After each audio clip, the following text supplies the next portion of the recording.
جو چاند رات ہماری زندگی میں آتی ہے، یاد رکھیے اس کو لیلۃ الجائزہ کہا جاتا ہے۔ لیلۃ الجائزہ، انعام کی رات۔ اس رات میں ہمارے نوجوانوں کا عمل ہوتا ہے کہ اس رات میں بازار کی طرف نکل جاتے ہیں۔ جیسے شب قدر میں ہم کوشش کرتے ہیں کہ رات کو جاگ کر اللہ کی عبادت کریں، ایسی چند راتیں میں سے جو عبادت کی راتیں، یہ بھی رات ہے جس کو لیلۃ الجائزہ کہا جاتا ہے۔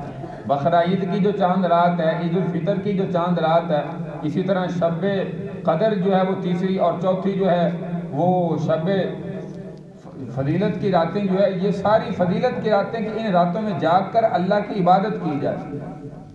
جو بندہ ایسے کاموں کے اندر مشغول ہو، مثال کے طور پر بازار کے اندر نکل جائے اور وہاں پر کہے کہ سیر و تفریح کر کے آتا ہوں، اور جو ہے وہ آنکھوں کا زنا کر کے آتا ہوں، تو یاد رکھیے کہ یہ بہت بڑا جو ہے وہ کبیرہ گناہ ہے۔ ان راتوں کے اندر بھی ہمیں کوشش کرنی چاہیے، ان راتوں میں جاگ کر اللہ کی ذات کو راضی کرنے کی کوشش کریں، کیونکہ انعام کی رات ہے۔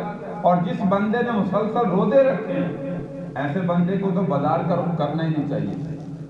اور علماء کہتے ہیں کہ عید جو آتی ہے نا، عید الفطر، یہ ہے بھی اصل میں اس بندے کی جس نے پورے مہینے کے روزے رکھے، تراویح کا قیام کیا۔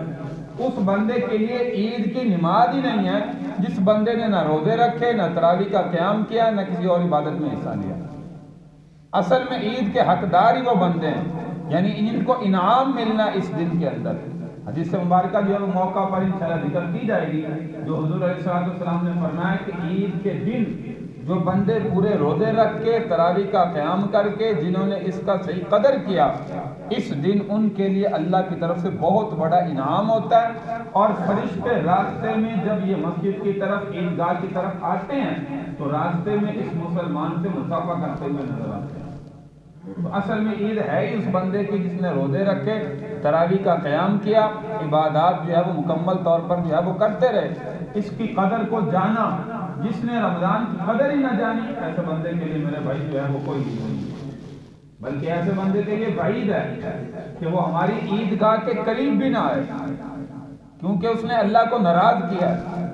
تو اللہ تبارک و تعالیٰ سے دعا کہ اللہ تعالیٰ ہمیں عمل کی توفیق عطا فرمائی، حضور علیہ السلام کے ان فرمانات پر عمل کرتے ہوئے جو فضیلت کی دن ہے، فضیلت کی راتیں ہیں، اللہ تبارک و تعالیٰ زیادہ سے زیادہ ہمیں جو ہے وہ عبادت کی توفیق عطا فرمائے۔